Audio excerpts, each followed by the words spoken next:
bohong. Aku hanya memikirkan satu peraturan penting. Kenapa kau lakukan hari ini kalau kau bisa melakukannya besok? Few moments later.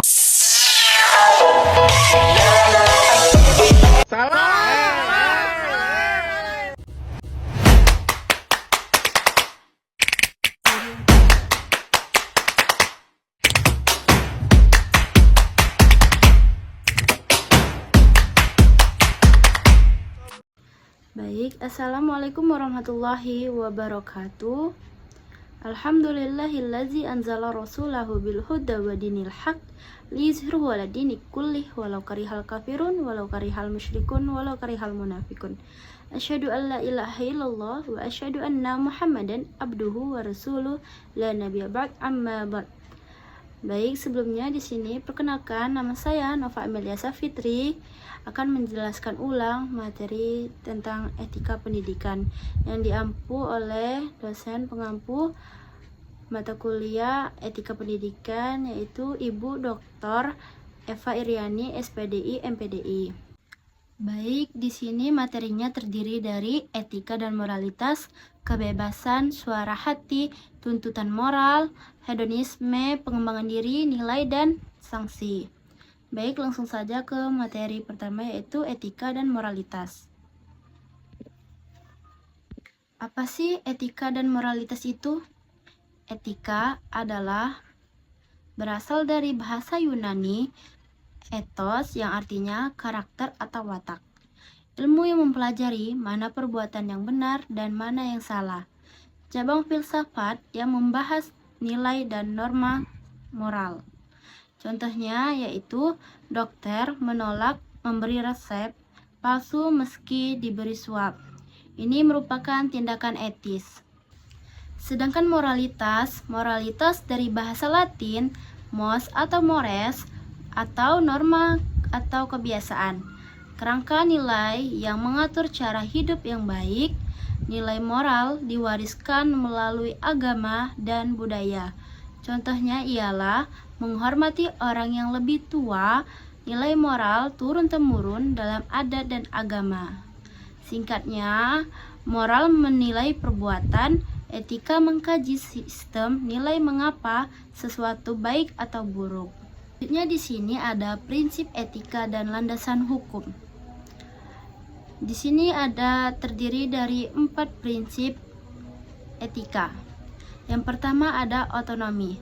Otonomi bebas bertindak dan memutuskan dengan penuh tanggung jawab. Yang kedua, berbuat baik, membantu orang lain dan memperhatikan kesejahteraan mereka. Yang ketiga, tidak merugikan. Jangan menyebabkan bahaya atau kerugian pada orang lain. Yang keempat, yaitu keadilan. Memperlakukan semua orang secara adil dan setara. Selanjutnya yaitu landasan hukum. Undang-Undang Nomor 14 Tahun 2005, Guru dan Dosen, Pasal 43. Guru wajib menjaga martabat dan kehormatan dalam menjalankan tugas profesionalnya. Perpol nomor 7 tahun 2022, Kode Etik Profesi Kepolisian atau KEPP sebagai panduan perilaku anggota polisi. Selanjutnya yaitu makna kebebasan. Apa sih kebebasan itu? Kebebasan bukan berarti bebas berbuat apa saja, melainkan kemampuan menentukan diri secara sadar dan bertanggung jawab. Apa sih yang dimaksud dengan menentukan diri itu? Menentukan diri ialah bebas memilih sikap dan tujuan hidup sendiri berdasarkan pertimbangan akal budi. Bebas penindasan. Bebas penindasan ialah terbebas dari penjajahan politik, ekonomi, sosial, dan budaya.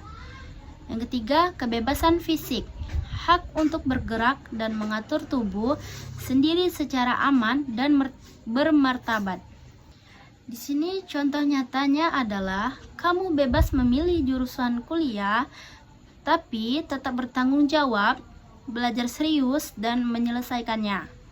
Aturan lalu lintas membatasi cara berkendara bukan untuk mengekang, tapi melindungi kebebasan semua orang di jalan.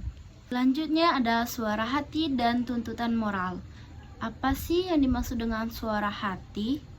Suara hati ialah suara batin yang menilai dan mengarahkan tindakan moral, berfungsi sebagai kompas moral manusia, menilai sebelum bertindak, membimbing saat bertindak, mengevaluasi sesudah bertindak. Contohnya ialah menemukan dompet di jalan dan terdorong untuk mengembalikannya ke pemiliknya. Selanjutnya yaitu ada tuntutan moral. Guru, pembimbing teladan, motivator, dan komunikator. Selanjutnya yaitu peserta didik. Jujur, disiplin, menghormati, empati. Contoh nyatanya ialah guru yang tetap sabar mengajar meski kelelahan adalah bukti nyata tuntutan moral pendidik. Di sini ada keputusan dan pembinaan suara hati. Yang pertama ada kumpulkan informasi, pahami fakta, konteks, dan pihak yang terlibat. Yang kedua ada identifikasi nilai, kenali nilai dan prinsip moral yang relevan. Yang ketiga, pertimbangkan alternatif, timbang berbagai pilihan dan konsekuensinya. Yang keempat, ada konsultasi, minta masukan dari orang yang bijaksana. Yang kelima, refleksi diri, cari kejernihan pikiran dan ketenangan batin. Yang keenam, keputusan dan tindakan, bertindak dengan keberanian moral. Pembinaan suara hati, pendidikan akhlak, ibadah rutin atau salat, puasa, zikir, tazkiyatun nafs atau penyucian jiwa, lingkungan, dan keteladanan yang baik. Selanjutnya yaitu ada pandangan dasar hedonisme. Apa sih yang dimaksud dengan pandangan dasar hedonisme? Hedonisme Yunani hedone yang artinya kesenangan, muncul pada 433 sebelum Masehi. Pandangan yang menganggap kebahagiaan hanya bisa diraih dengan mengejar kenikmatan pribadi terus-menerus. Di sini ada sejarah dan bentuk hedonisme. Dua bentuk hedonisme psikologis, manusia selalu ingin bahagia, dan yang kedua yaitu hedonisme etis, yang artinya bahagia, kejar nikmat, hindari rasa sakit. Yang kedua ada dampak hedonisme. Dampak yang pertama yaitu negatif, perilaku konsumtif, disiplin menurut nilai sosial melemah. Yang positifnya yaitu kreativitas meningkat, sadar pentingnya kesehatan mental. Yang ketiga yaitu ada hedonisme dan Islam. Al-Quran mengingatkan bahaya hedonisme, bertentangan dengan Islam karena tidak percaya adanya hari penghitungan di akhirat. Selanjutnya yaitu cara mengembangkan diri secara etis. Di sini ada strategi, memiliki 5 poin penting, yaitu A. Pendidikan karakter dan keteladanan. Usaha sadar membangun karakter peserta didik. Metode paling efektif, keteladanan atau modeling. Yang kedua atau B. Habituasi perilaku positif. Aristoteles, kita adalah apa yang kita lakukan berulang. Biasakan jujur, disiplin, dan tanggung jawab dalam hal kecil. Yang ketiga, refleksi diri dan kesadaran moral. Melatih kepekaan hati nurani untuk membedakan mana yang benar dan mana yang salah, dan tidak bertindak impulsif. Yang keempat, penguatan nilai spiritual dan religiusitas. Di Indonesia, agama menjadi fondasi utama standar baik buruk, mengembangkan diri etis, mendekat pada nilai-nilai transenden. Yang kelima atau yang terakhir yaitu literasi etika digital. Terapkan sharing sebelum sharing. Hindari hate speech, hormati hak cipta di media sosial. Selanjutnya ada pengembangan diri, tantangan, dan tanggung jawab. Pengembangan diri, tantangan, dan sikap tanggung jawab adalah 3 unsur yang saling berkaitan dan memperkuat dalam pembentukan karakter individu. Yang pertama ada pengembangan diri. Pengembangan diri berproses berkelanjutan meningkatkan kualitas diri, kognitif, emosional, sosial, dan moral. Tujuannya yaitu mandiri, percaya diri, dan bertanggung jawab. Yang kedua yaitu ada tantangan. Situasi yang menuntut kemampuan individu ada 3 jenis, yaitu akademik atau tugas atau ujian. Yang kedua, sosial atau interaksi konflik. Yang ketiga, pribadi atau kepercayaan diri. Yang terakhir yaitu tanggung jawab. Pengendali perilaku agar individu bijak dibentuk oleh keteladanan guru, peran orang tua, lingkungan sekolah, dan teman sebayanya. Selanjutnya, strategi dan faktor pembentuk karakter.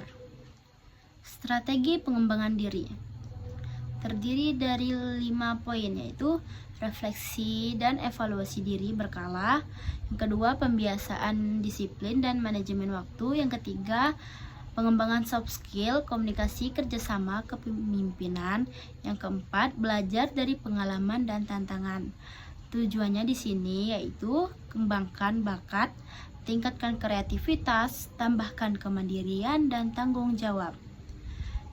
Selanjutnya ada faktor pembentuk karakter. A. Keteladanan guru. Guru sebagai figur teladan dalam nilai dan etika. Yang kedua, peran dan dukungan orang tua. Fondasi karakter dimulai dari lingkungan keluarga. Yang ketiga, lingkungan sekolah yang kondusif. Yang keempat, pengaruh teman sebaya. Kolaborasi semua faktor membentuk peserta didik yang mandiri, berkarakter, dan berintegritas. Selanjutnya di sini ada latar belakang dan hubungan konsep.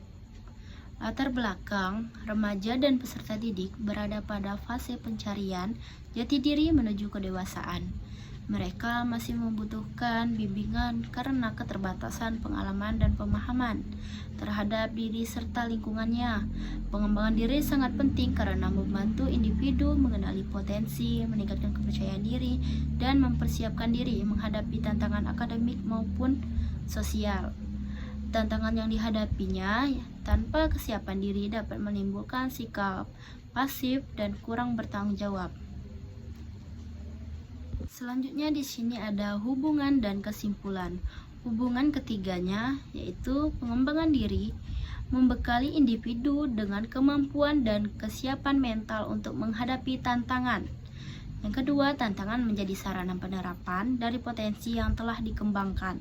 Yang ketiga, sikap tanggung jawab berfungsi sebagai pengendali perilaku agar individu bijak dalam mengambil keputusan. Kesimpulannya, pengembangan diri, tantangan, dan tanggung jawab merupakan 3 unsur yang saling berkaitan dalam pembentukan karakter individu. Selanjutnya ada nilai moral, ajaran moral, dan sanksi moral. Yang pertama ada nilai, sesuatu yang dianggap penting, baik, dan berharga, menjadi pedoman berpikir dan bertindak dalam kehidupan pribadi maupun sosial. Yang kedua, ada aturan tentang baik dan buruknya perilaku manusia, berkaitan sikap, tindakan, dan tanggung jawab, bersumber dari nilai yang berlaku di masyarakat. Yang ketiga, ada ajaran moral, petunjuk atau nasihat tentang perilaku yang baik, disampaikan melalui agama, budaya, dan pendidikan untuk membentuk kepribadian yang baik. Yang terakhir, ada sanksi moral. Akibat atas pelanggaran norma moral tidak tertulis bersifat sosial, contohnya rasa bersalah, penyesalan, dikucilkan oleh masyarakat. Selanjutnya ada 3 dimensi moral atau Thomas Likona. Agar seseorang benar-benar bermoral, ketiga dimensi ini harus berjalan selaras dan bersama-sama. Yang pertama yaitu mengetahui atau moral knowing. Mengetahui tentang apa yang benar dan apa yang salah, memahami mana tindakan etis dan tidak etis. Yang ketiga, kesadaran akan konsekuensi setiap perbuatan. Siswa tahu bahwa menyontek itu salah karena merugikan diri sendiri dan tidak adil bagi teman yang lain. Yang kedua yaitu merasakan atau moral feeling. Empati dan kepedulian terhadap sesama, rasa bersalah saat melakukan kesalahan, rasa malu yang mendorong berperilaku baik. Saat melihat teman kesusahan, ada rasa tergerak untuk membantu. Itulah yang disebut dengan moral feeling yang sehat. Yang ketiga atau yang terakhir yaitu bertindak atau moral acting. Perwujudan nilai moral dan tindakan nyata, konsisten antara pengetahuan dan perbuatan, bertindak sesuai norma dan nilai moral. Tahu salah, merasa tidak enak, lalu benar-benar tidak menyontek meski pengawas tidak melihat. Nah, kesimpulan. Etika mengkaji nilai baik buruk moralitas adalah kerangka perilaku yang hidup di masyarakat. Keduanya saling melengkapi. Kebebasan sejati bukan bebas berbuat apa saja, melainkan otonomi yang sadar akan batas, norma, dan bertanggung jawab. Suara hati adalah kompas moral yang membimbing setiap keputusan. Perlu dibina terus-menerus lewat pendidikan dan ibadah.